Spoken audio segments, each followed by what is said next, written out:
Hello friends, स्वागत है आप सभी का एक बार फिर से DLS न्यूज चैनल पर। तो आज तारीख हो गई 11 फरवरी 2022, दिन शुक्रवार, हिंदी तिथि माघ माह शुक्ल पक्ष 10वीं हो चुकी है। और आइए बात करते हैं आज के मुख्य समाचार और टुडे ब्रेकिंग न्यूज के अपडेट वीडियो में नजर डालते हैं देश भर की तमाम बड़ी खबरों पर। देखिए दोस्तों, लॉकडाउन ने बाधित की बुनियादी शिक्षा, बच्चों के पढ़ने और गणना करने की क्षमता में काफी कमी आई है। इस कोरोना पेंडेमिक और लॉकडाउन के चलते बच्चों की पढ़ाई पर ये बुरा असर देखने को मिला। हाल ही में एक नए सर्वे में इस बात का पता चला। वहीं EIU डेमोक्रेसी इंडेक्स 2021 की रिपोर्ट सामने आई है और देखिए आप, नॉर्वे बना दुनिया का सबसे लोकतांत्रिक देश, भारत को मिला 46वां स्थान डेमोक्रेसी की इंडेक्स में, है ना। वही देखिए दोस्तों, केंद्रीय मंत्री नितिन गडकरी बोले कि साल 2025 तक सड़क हादसों में 50% तक कमी लाने की हमारी सरकार कोशिश कर रही है। अच्छा, वही देखिए दोस्तों, आज शुक्रवार को होगा मुंगेर खगड़िया सड़क पुल का उद्घाटन। मुख्यमंत्री के साथ जुड़ेंगे नितिन गडकरी और गोरघाट पुल का भी लोकार्पण किया जाएगा। और इस पुल के जरिए दोस्तों नेशनल हाईवे 80 का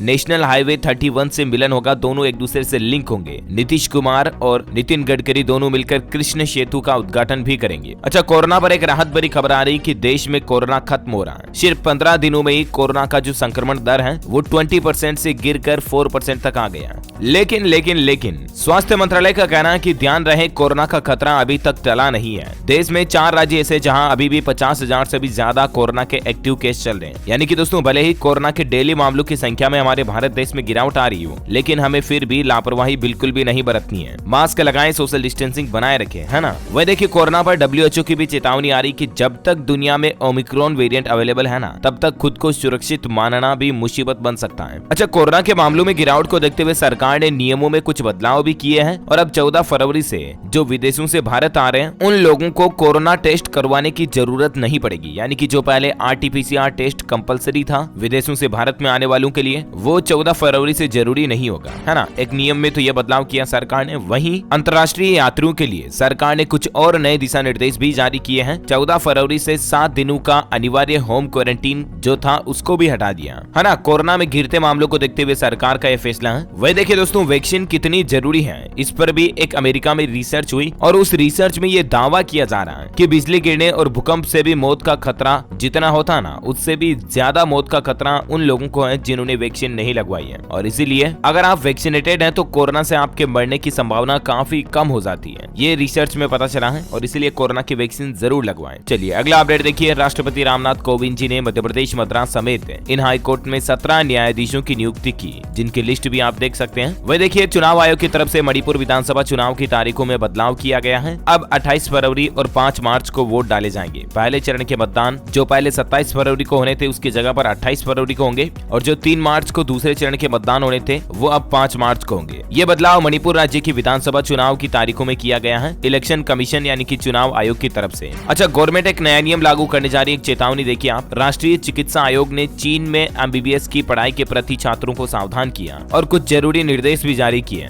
दरअसल मेडिकल छात्रों को NMC की तरफ से चेतावनी देते हुए ये कहा गया है कि चीन और अन्य देशों से MBBS करने वाले छात्र सिर्फ ऑनलाइन मोड में जो अपने पाठ्यक्रम को कंप्लीट कर रहे हैं ना, वो मान्य नहीं है। NMC का फुल फॉर्म है दोस्तों नेशनल मेडिकल कमीशन, यानी कि राष्ट्रीय चिकित्सा आयोग की तरफ से देश में उन छात्रों को, उन कैंडिडेट्स को चेतावनी जारी करते हुए कहा गया जो खास करके विदेशों से MBBS की पढ़ाई घर बैठे ही ऑनलाइन कर रहे हैं ना, चीन से या अन्य विदेशी संस्थान से, तो उन छात्रों को सावधान रहने की सलाह देते हुए राष्ट्रीय चिकित्सा आयोग का कहना है कि ऐसे संस्थानों में एडमिशन लेने से पहले आप अच्छी तरह से जांच पड़ताल कर लें, क्योंकि हो सकता है कि आप किसी फर्जी संस्थान से भी जुड़ सकते हैं। आयोग के मुताबिक वह केवल ऑनलाइन माध्यम से आयोजित पाठ्यक्रमों को मान्यता या स्वीकृति ही नहीं देता है। तो कहने का मतलब, अगर आप भी मेडिकल की पढ़ाई कर रहे हैं, MBBS वगैरह कहीं बाहर से घर बैठे ही भारत में ही ऑनलाइन, अगर आप किसी विदेशी संस्थान से MBBS पढ़ाई कर रहे हैं ना, तो आप NMC का ऑफिशियल नोटिफिकेशन जरूर चेक कर लें। ओके, वही देखिए दोस्तों, हिजाब विवाद का जो मसला चल रहा कर्नाटक राज्य से शुरू हुआ, इस पर हाईकोर्ट का कहना है कि फैसला आने तक धार्मिक कपड़े न पहने छात्र 14 फरवरी को अब इस मामले पर अगली सुनवाई होगी। कर्नाटक हाईकोर्ट की तरफ से कहा गया दोस्तों कि स्कूल कॉलेज खोले जाए, सुनवाई तक हिजाब या सोल पहनने की इजाजत नहीं होगी। ये हाईकोर्ट का आदेश है। और अब कर्नाटक में हाई स्कूल 14 फरवरी से वापस खुल जाएंगे। हालांकि कॉलेजों में कक्षाएं फिलहाल नहीं खुलेगी। हिजाब की मांग करने वाली छात्राओं को कर्नाटक हाईकोर्ट ने झटका देते हुए चीफ जस्टिस बोले कि मजहबी ड्रेस की जिद नहीं कर सकते हैं, स्कूल कॉलेज खोले जाएं। देखिए, इस हिजाब विवाद को लेकर मद्रास हाईकोर्ट ने भी सवाल रखा कि विवादों से देश को बांटने की कोशिश हो रही है। पहले क्या जरूरी है, राष्ट्र या फिर धर्म?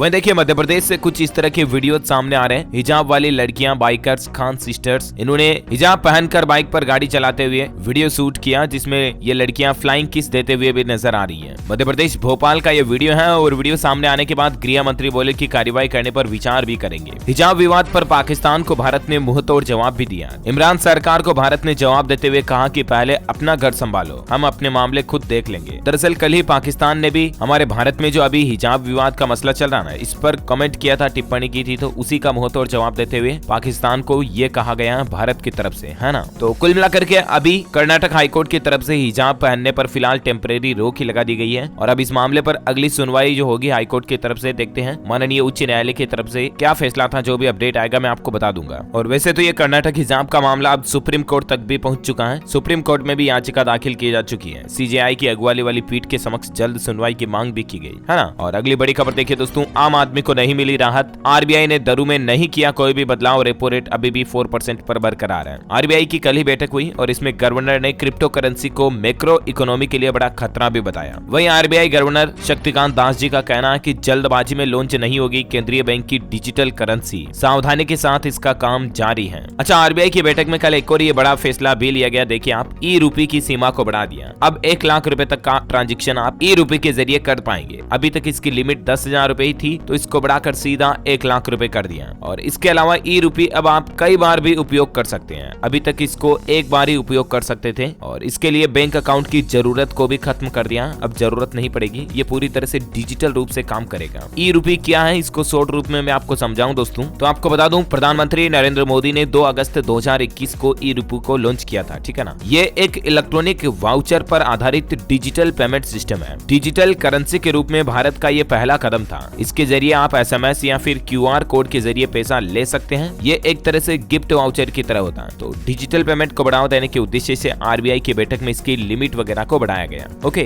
चलिए अगली बड़ी खबर देखिए। एलआईसी आईपीओ पर खबर आ रही कि एलआईसी आईपीओ को बीमा रेगुलेटर की मंजूरी मिल चुकी है। पॉलिसी होल्डर्स को इस पर डिस्काउंट भी मिलेगा। 15 लाख करोड़ हो सकता है कंपनी का वैल्यूएशन और बहुत जल्द आपको इसका आईपीओ भी देखने को मिलेगा, है ना। वहीं देखिए दोस्तों, हुंडई और किया की गाड़ियों में आग लगने का खतरा है और इसके चलते कंपनी का कहना है कि गाड़ी को घर के बाहर खड़ी करे। 5 लाख गाड़ियां भी वापस मंगवाई है। हालांकि ये मामला दोस्तों अमेरिका का, हमारे भारत में फिलहाल इन कंपनी की गाड़ियों में इस तरह के मामले नहीं देखे जा रहे, लेकिन अमेरिका में तकरीबन 5 लाख कारों और एसयूवी मालिकों को इन्हें घर के बाहर पार्क करने की सलाह दी है कंपनी ने, क्योंकि इन कारों में आग लगने का खतरा बन रहा है। अच्छा, वहीं देखिए दोस्तों, टाटा नैनो का इलेक्ट्रिक वर्जन भी लॉन्च हो चुका है। बैटरी वाली नैनो कार देखकर खुश हुए रतन टाटा, सवार होकर निकल पड़े घूमने। इसका ट्रायल सक्सेसफुल रहा और बहुत जल्द आपको टाटा नैनो का ईवी वेरिएंट देखने को मिलेगा। अच्छा, वहीं ऑटोमोबाइल इंडस्ट्री से एक और अपडेट देखिए आप। स्कोडा स्लेविया की लॉन्चिंग डेट सामने आ चुकी है। 28 फरवरी को ये पेश होगी। 11,000 रुपए से आप इसे प्री बुक कर सकते हैं। ओके, चलिए अगला अपडेट देखिए। अच्छी खबर है, झारखंड के पीडीएस दुकानों में लगेगी डिजिटल वेइंग मशीन। अब तराजू काटा बाय बाय। दरअसल दोस्तों,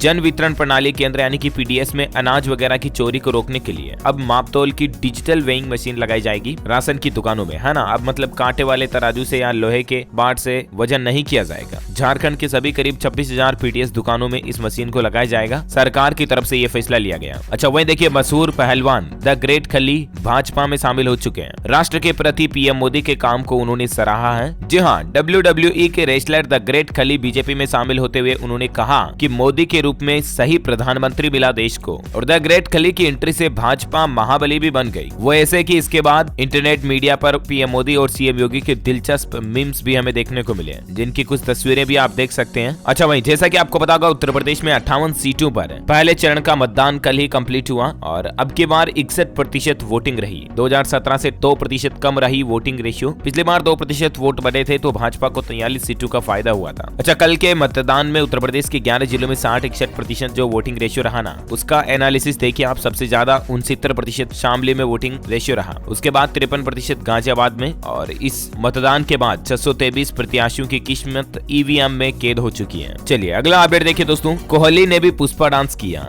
वेस्ट इंडीज के बल्लेबाज ओडियन स्मिथ का कैच लेने के बाद श्रीवल्ली शोंग पर थिरके विराट कोहली और उसका एक अमेजिंग मोमेंट भी आप देख सकते हैं तस्वीर में। वह देखिए दोस्तों, लता मंगेशकर की याद में मुंबई में बनेगी म्यूजिक एकेडमी और वहीं मेलोडी क्वीन की बायोपिक फिल्म बनाने को लेकर भी संजय लीला भंसाली समेत 3 बड़े डायरेक्टर्स उनकी होड़ में लगे हुए हैं। यानी कि हमें शुरू की मल्लिका लता मंगेशकर जी की बायोपिक फिल्म, उनकी जीवनी पर आधारित मूवी भी बहुत जल्द देखने को मिलेगी। अच्छा, फिल्म की बात हो रही तो और एक अपडेट देखिए, मुकेश खन्ना ने की फिल्म शक्तिमान का अनाउंसमेंट और अब जल्द ही बड़े पर्दे पर आपको सुपर हीरो की फिल्म भी देखने को मिलेगी। दरअसल शक्तिमान मूवी आ रही है, अब इसका टीजर भी जारी हो चुका है और सुपर हीरो अवतार में दिखेगा इंडिया का सुपरस्टार शक्तिमान, पर फिल्म आएगी बहुत जल्द। तो वहीं देखिए अक्षय कुमार की पृथ्वीराज फिल्म की लॉन्चिंग डेट की घोषणा भी हो चुकी है। 10 जून को यह फिल्म सिनेमाघरों में रिलीज होगी और फिल्म से पहले कुछ फर्स्ट लुक भी हमें देखने को मिले। आपको बता दूं, सम्राट पृथ्वीराज चौहान की कहानी पर आधारित है ये फिल्म और 10 जून को ये बड़े पर्दे पर रिलीज होगी। ओके, और वही देखिए दोस्तों, आरबीआई से और एक अपडेट ये भी आ रहा है कि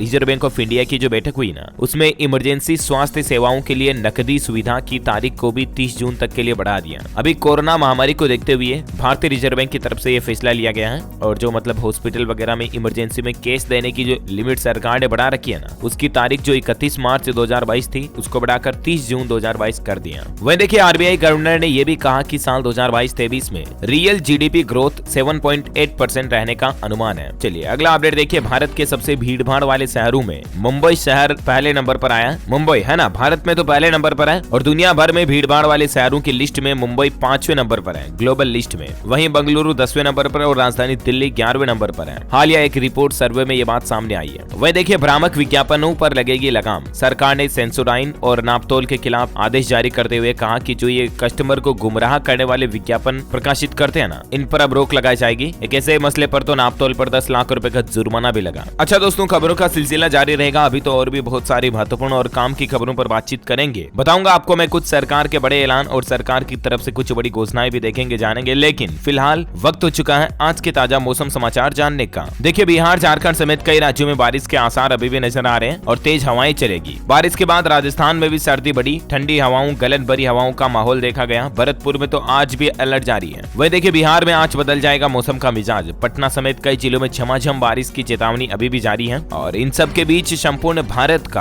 आज 11 फरवरी 2022 का मौसम पूर्वानुमान आखिर क्या कहता है, तो आपको बता दूं अगले 24 घंटों के दौरान असम, मेघालय, अरुणाचल प्रदेश, तमिलनाडु के दक्षिण हिस्सों में, अंडमान निकोबार द्वीप समूह और शेष पूर्वोत्तर भारत के अलग अलग हिस्सों में हल्की मध्यम बारिश हमें देखने को मिल सकती है ना। और वहीं उत्तर पश्चिम भारत, मध्य भारत और पूर्वी भारत के भी कुछ हिस्सों में न्यूनतम तापमान में गिरावट आने की संभावना है। अच्छा आइए फटाफट से कुछ कोरोना बुलेटिन देख लेते हैं। देखिए पिछले 24 घंटों में भारत में 66,084 नए मामले देखे गए। देश के 4 राज्यों में 61% एक्टिव केस चल रहे अभी और सरकार बोले कि तेजी से घट रहा पॉजिटिविटी रेट। पिछले 24 घंटों में भारत में 66,000 के लगभग नए मामले देखे गए, जबकि 24 घंटों में 1241 लोगों की जान गई। अभी भारत में कुल एक्टिव केस 7,90,789 चल रहे हैं, यानी कि 8 लाख से भी कम एक्टिव केस भारत में हो गए, जो कि एक राहत की बात है ना। वह देखिए मेघालय राज्य में कोरोना पाबंदियों में कुछ ढील दी गई है। RT-PCR टेस्ट की अब जरूरत नहीं होगी और 5वीं कक्षा तक के स्कूल खोलने की घोषणा भी हो चुकी है। 14 फरवरी से 5वीं तक की कक्षा के स्कूल खुल जाएंगे। मेघालय के मुख्यमंत्री कोनराड संगमा ने ये बात की जानकारी दी है। वैसे 14 फरवरी से आपको बता दूं चंडीगढ़ राज्य में भी स्कूल खुलने जा रहे हैं। हाइब्रिड मोड में क्लासेस शुरू होगी, है ना। और वह देखिए हिमाचल प्रदेश में विवाह समारोह है, वह राजनीतिक रैलियों में अपेक्षा अनुरूप लोग होंगे शामिल। रात्रि कर्फ्यू को भी खत्म कर दिया है और कुछ गाइडलाइंस नई जारी की गई है, जिसकी जानकारी भी आप स्क्रीन पर देख सकते हैं। उत्तर प्रदेश में करीब 98% कोरोना संक्रमित स्वस्थ हो चुके हैं। सक्रिय मरीजों की संख्या घटकर 18,000 रह गई है। अच्छा वही देखिए बड़ी खबर दोस्तों, तीसरी लहर में ब्लैक फंगस का पहला मामला देखा गया हमारे देश भारत में और ये मामला मध्य प्रदेश राज्य के इंदौर में देखा गया। एक कोरोना संक्रमित 37 साल के महिला के जबड़े में ब्लैक फंगस पाया गया। डॉक्टरों ने फिर उस महिला की सर्जरी की। शुगर पेशेंट महिला को यह ब्लैक फंगस हुआ है। अच्छा कोरोना के बाद कुछ एजुकेशनल खबरें देख लेते हैं। देखिए दोस्तों, राजस्थान बोर्ड की 10वीं और 12वीं की परीक्षाएं अब और लेट होगी। विधानसभा में शिक्षा मंत्री ने बात की जानकारी दी है। 21 दिन आगे बढ़ा दिया परीक्षा की तारीख को। पहले बोर्ड परीक्षाएं 3 मार्च से शुरू होने की थी, लेकिन अब 24 मार्च से राजस्थान बोर्ड की परीक्षाएं शुरू होगी। शिक्षा मंत्री का कहना है कि रेगुलर स्टूडेंट्स के प्रैक्टिकल एग्जाम 15 से 28 फरवरी तक के बीच होंगे, है ना। और वहीं राजस्थान से एक अपडेट ये भी आ रहा है कि रीट के बाद अब RS मुख्य परीक्षा पर भी विवाद चल रहा है। देखिए जयपुर में छात्रों ने निकाली सपनों की शव यात्रा और कहा कि RS मुख्य परीक्षा को भी आगे बढ़ाए सरकार, तैयारी के लिए अभी हमें और वक्त चाहिए। ये कहना कैंडिडेट्स की मांग है। और उसके बाद देखिए बेरोजगारों के आंदोलन के बाद सरकार झुकी भी, 4 मांगों पर सहमति बनी है। रीट 2022 की प्रदेश स्तर पर मेरिट लिस्ट जारी होगी, तो वहीं JEN भर्ती की अधिसूचना भी जारी हो चुकी है। कुछ मांगे एक्सेप्ट भी की है सरकार ने इनकी।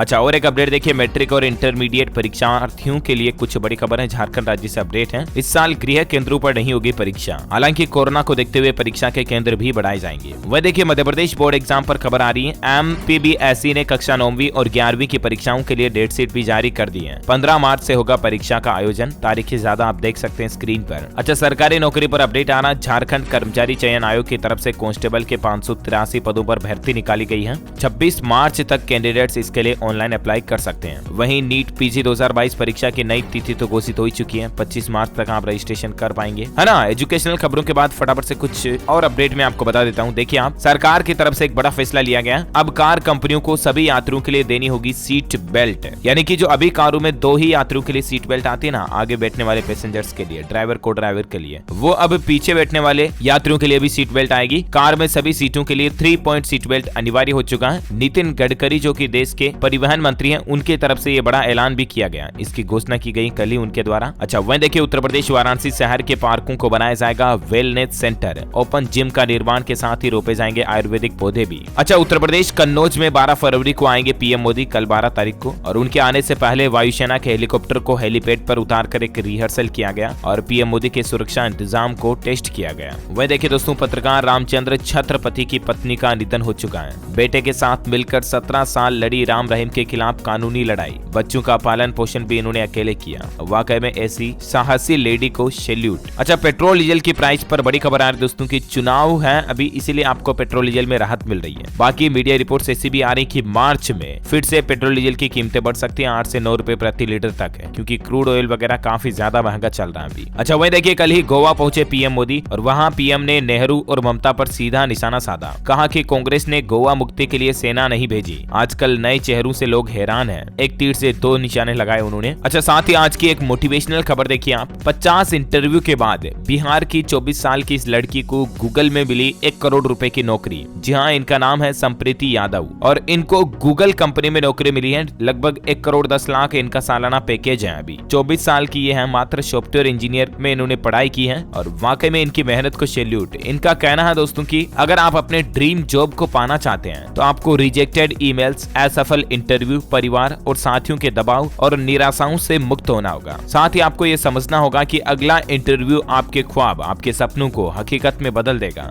ये विश्वास और उम्मीद और बड़ी मेहनत के साथ आखिरकार इन्होंने मुकाम हासिल कर ही लिया है। इनके मम्मी पापा के साथ इनकी ये तस्वीर भी आप देख सकते हैं। Amazing, right? हम सभी की तरफ से कांग्रेचुलेशन इनको। अच्छा, साथ ही अगला अपडेट देखिए, जम्मू कश्मीर में वैष्णो देवी श्राइन बोर्ड करेगा high tech crowd management system install. इसके लिए 5000 और सीसीटीवी कैमरे भी लगाए गए हैं। साथ ही खबर देखिए, अगले 5 साल में 40,000 करोड़ रुपए का निवेश करेगी पेट्रोनेट। पेट्रोकेमिकल सेक्टर में भी एंट्री की योजना है इस कंपनी की। वह देखिए, शेयर चैट खरीदेगी शॉर्ट वीडियो प्लेटफॉर्म एमएक्स टकाटक को। $600 मिलियन में ये डील हुई है और एमएक्स टकाटक को अब शेयर चैट खरीदने जा रही है। वह देखिए तो कुछ ऐसा होगा Mumbai Ahmedabad bullet train route का सूरत रेलवे स्टेशन। रेल मंत्रालय की तरफ से कुछ तस्वीरें शेयर की गई हैं, आप देख सकते हैं। 2024 तक बनकर तैयार हो जाएगा ये सूरत रेलवे स्टेशन, है ना। और साथ ही देखिए दोस्तों, 14 फरवरी को शादी करेगा ट्रांसजेंडर कपल। इस कैटेगरी में रजिस्टर्ड होगी देश की पहली शादी। केरल में वैलेंटाइन डे के मौके पर देश की पहली ट्रांसजेंडर रजिस्टर्ड मैरिज होने जा रही है। मेनी कांग्रेट्स इन कपल को। साथ ही देखिए, आज उच्च स्तरीय बैठक को संबोधित करेंगे पीएम मोदी और इसमें कई देशों के नेता भी हिस्सा लेंगे। दरअसल वन ओशियन समिट को लेकर शिखर सम्मेलन में उच्च स्तरीय बैठक में कई देश हिस्सा लेंगे और इस बैठक को पीएम मोदी संबोधित करेंगे। जानकारी के मुताबिक जर्मनी, ब्रिटेन, दक्षिण कोरिया, जापान, कनाडा सहित कई देशों के राष्ट्रपति और अध्यक्ष इस बैठक में हिस्सा लेंगे और पीएम मोदी इस दरमियान एक वीडियो संदेश के जरिए वन ओशन समिट की बैठक को संबोधित करते हुए दुनिया को क्या कुछ बातें चीतें बताते हैं। जो भी अपडेट आएगा मैं आपको बता दूंगा, है ना। वह देखिए, किराए के कर्ज में डूबी कांग्रेस। पार्टी पर 10 साल में 3 प्रॉपर्टीज का 19 करोड़ किराया बाकी। सोनिया गांधी ने भी नहीं दिया अपने बंगले का रेंट। साथ ही देखिए, पूर्व पीएम अटल बिहारी वाजपेयी जी के नाम पर होगा अंजुमन उर्दू स्कूल। मध्य प्रदेश भोपाल का यह स्कूल अब इनके नाम समर्पित किया गया। वह देखिए, वैज्ञानिकों के एक स्टडी में इस बात का पता चला कि व्यवहार में बदलाव का वाहक बन सकती है कॉमिक्स। एक अध्ययन में बात सामने आई कि कॉमिक्स के पात्रों से जल्दी जुड़ाव महसूस करते हैं लोग। अच्छा, मैं देखिए, हैदराबाद के लिए रवाना हुए रक्षा मंत्री राजनाथ सिंह वहां स्टेच्यू ऑफ इक्विलिटी के दर्शन करेंगे। साथ ही देखिए, जम्मू कश्मीर में 5 दिन में दूसरी बार भूकंप के झटके महसूस हुए। रिएक्टर स्केल पर 3.8 तीव्रता रही। गनीमत रही कि जानमाल का नुकसान नहीं हुआ। वह देखिए, उत्तराखंड के 5 लाख गरीबों को हर साल देंगे 40,000। ये कहना है राहुल गांधी का चुनावी वादे हैं। साथ ही देखिए, बिहार में कृषि उत्पादन बाजार समितियों का होगा कायाकल्प। सरकार ने इसके लिए 2700 करोड़ रुपए मंजूर किए। वह देखिए, गुरुग्राम, फरीदाबाद सहित हरियाणा में